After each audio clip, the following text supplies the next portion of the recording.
Bagi Anda yang baru saja bergabung, berikut berita utama kami hari ini. Diduga sopirnya mengantuk, truk tangki LPG terguling di jalur nasional di Mojokerto.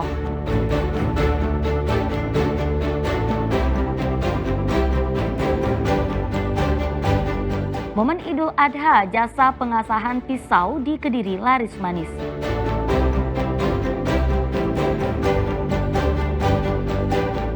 Sapi kurban Presiden Prabowo seberat 1 ton lebih diserahkan di Masjid Nasional Al-Akbar Surabaya.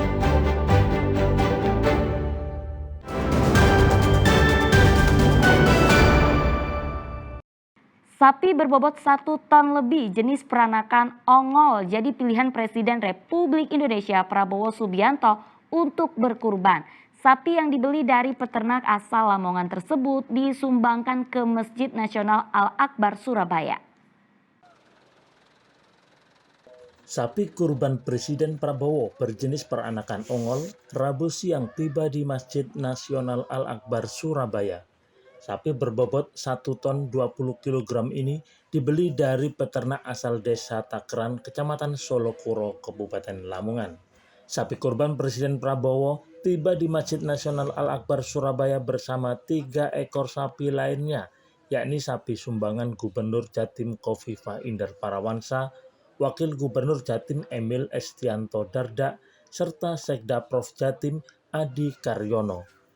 Alhamdulillah hari ini sapi kurban Presiden Prabowo untuk pertama kali tiba di Masjid Al-Akbar Surabaya.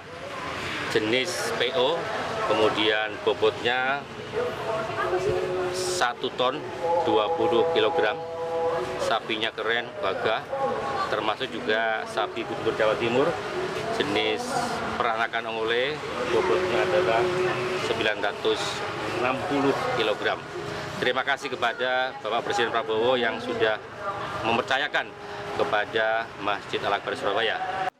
Setibanya di Masjid Al-Akbar Surabaya, sapi Presiden dicek kesehatannya oleh petugas Dinas Peternakan Provinsi Jatim sebelum disembelih.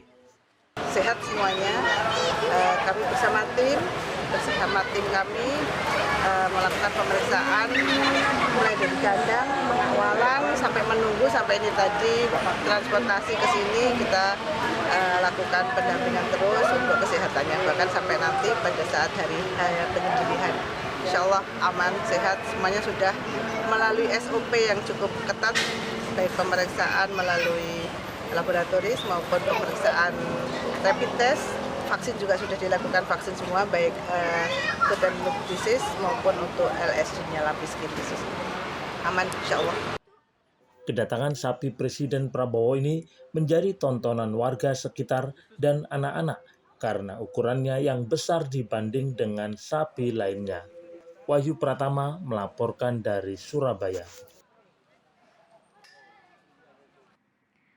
Komunitas pencinta pisau bersama salah satu pesantren di Kediri menggelar asa pisau gratis. Alhasil pelayanan asa pisau ini diserbu warga. Selama sehari, para pengasah pisau bisa melayani hingga 200 pisau.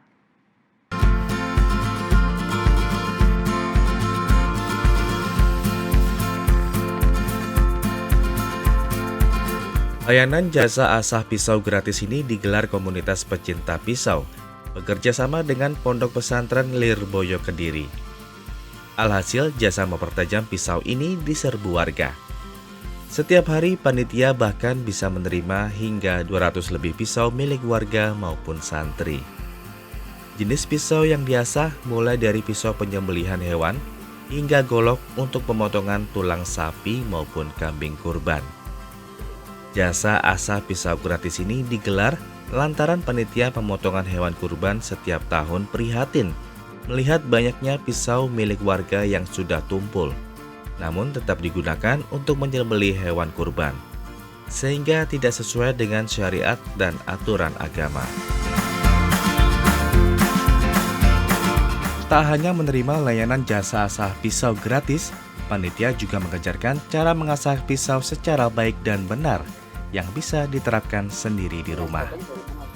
Karena menurut saya juga nggak perlu bayar lah untuk seperti ini, karena kan kita melihat di sekitar itu masih banyak proses sembelihan itu yang besoknya kurang layak, kurang tajam. Itu kan kasihan untuk hewan kurbannya juga. Jadi kita menginisiatifkan untuk kita bantu untuk menajamkan pisaunya sesuai dengan standarnya. Seperti apa sih standarnya? Nah, itu nanti di sini misal mau belajar ngasahnya juga kita ajari ngasahnya. Kalau misal nanti mau belajar tentang bagaimana menyembelih yang bagus, yang ihsan, yang sesuai agama Islam juga kita di sini bisa sharing-sharing ngopi-ngopi. Jadi nggak cuma ngasah aja. Layanan jasa asah pisau gratis ini disambut baik oleh panitia kurban. Pasalnya bisa memudahkan proses pemotongan hewan kurban. Dan alhamdulillah untuk komentarnya dari pihak Pondok Pesantren Lirboyo sendiri sangat terbantu dengan adanya teman-teman dari Indonesian Blade terutama yang telah mendedikasikan atau memberikan waktunya kepada kami atau kepada acara yang terselenggara ini. Jasa asah pisau ini dibuka mulai tanggal 1 Juni hingga malam takbir Hari Raya Idul Adha. Danus Gendro melaporkan dari Kediri.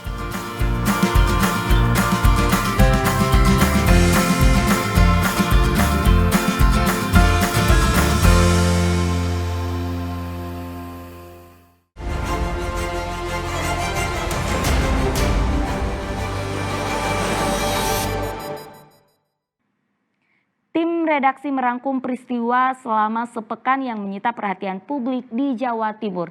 Di antaranya, pria di Banyuwangi ditusuk hingga tewas setelah dianggap berkomentar tak senonoh pada perempuan yang live TikTok. Hingga polisi di Ngawi membongkar sindikat penjualan bayi. Selengkapnya kami sajikan dalam program Jawa Timur Sepekan. Seorang pemuda berusia 20 tahun di Banyuwangi tewas setelah menjadi korban penusukan seorang pria. Korban berinisial WR, warga Kecamatan Celuring, Banyuwangi. Sementara pelaku juga warga Banyuwangi berinisial DD. Peristiwa penganiayaan ini dilatar belakangi sakit hati pelaku kepada korban yang dianggap berkomentar tak senonoh kepada kekasih pelaku saat live TikTok. Mengetahui korban tewas, pelaku menyerahkan diri ke polisi. Pelaku akhirnya dijerat dengan pasal pembunuhan berencana dengan ancaman maksimal hukuman mati.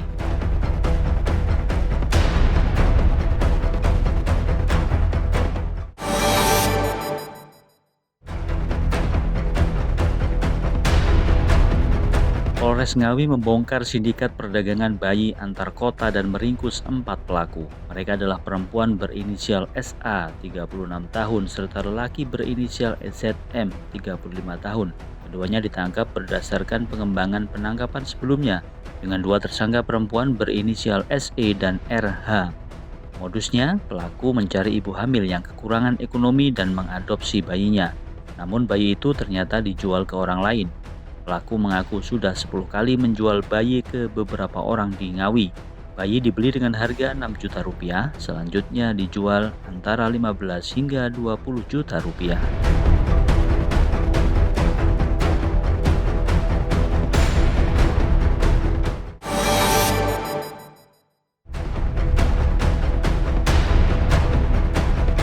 Sebanyak 19 anak di Tulungagung menjadi korban kekerasan seksual. Mereka merupakan akumulasi korban dalam 5 kasus dan 5 tersangka berbeda yang dibeku dalam kurun waktu 2 bulan terakhir. Pelaku adalah orang yang sehari-hari dekat dengan korban, mulai dari pengajar di pesantren, tetangga, ayah tiri, hingga ayah kandung korban. Kelima tersangka merupakan laki-laki, sementara dari 19 korban, 14 diantaranya adalah anak laki-laki. Sisanya perempuan mulai usia 6 hingga 17 tahun.